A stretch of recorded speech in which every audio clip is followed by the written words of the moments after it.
Lucy, that's amazing. That's some lovely ideas. And you're quite right, telling a story the whole time rather than just endless, or death by PowerPoint and things like that. One of the problems that I've found to come across in various areas of business is that when things like appraisals and those things are now demanded by the regulators of the business, they've almost sort of put it in as part of it. How do you try and break through this? Well, it's very interesting. I was with an organisation last week who were going through exactly the same thing, and their assessments as an organisation are based on their regulator. They want to see appraisals. And the fact is that appraisals just don't work. Right? There is absolutely no evidence to suggest that they improve productivity, performance and motivation one iota. Managers hate them, people hate them, employees hate them, and HR hate them because they end up having to police them. I think what you try and do is you look at the component parts of an appraisal and you say, what is it that we're trying to achieve? So we're trying to make sure that everybody knows what they should be doing. Well, do you need to write that down? And the idea that actually you have to write it down at the start of the year and it doesn't change. You know, I've seen managers that come appraisal season are saying to me, oh, bloody hell, what objectives did I set them all? You know, and coming out with 85 objectives, none of which seem relevant 12 months down the line. So actually setting team objectives and talking about those objectives in a team meeting. We typically operate as teams, not as individuals.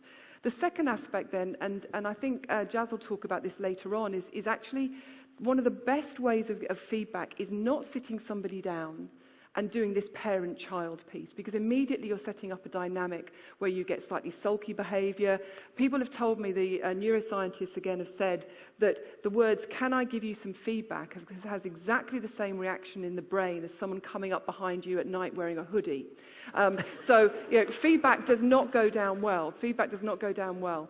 But actually getting people to self-assess, having conversations in a team.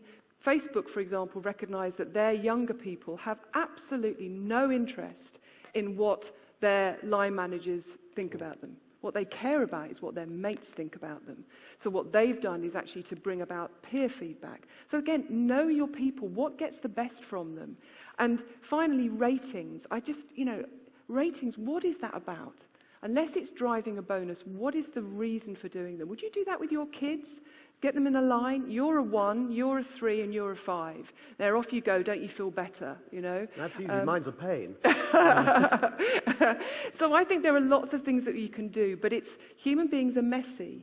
And unfortunately, we typically leap to a process, and we think that a process is scalable, it's monitorable, it's efficient, and cost-effective. Okay. But it doesn't work. Good, thank you. One last thing. If you just pick out one, who's the leader you most admire?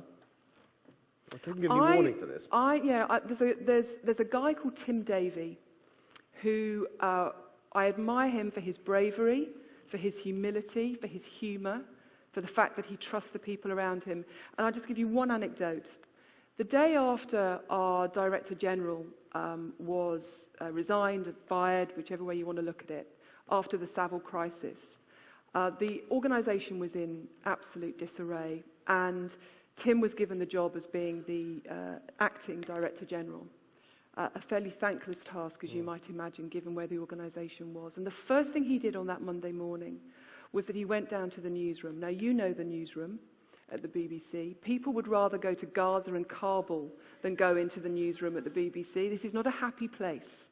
He went straight down to the newsroom, and he went straight over to the Newsnight team, who were in shock because they felt that they had contributed to the downfall of somebody who had actually once been their editor. And he sat with them and he took their fury and he took their shock and he took their upset. That's brave. That's really brave. And I think that visibility, I've seen, you know, other hump the exec when things get tough, you know, the back lift being used a lot more. That ability just to be visible and go in there. I admire him. Great. That's a great example. Lucy, thank you very much indeed. Thank you very much. Thank you.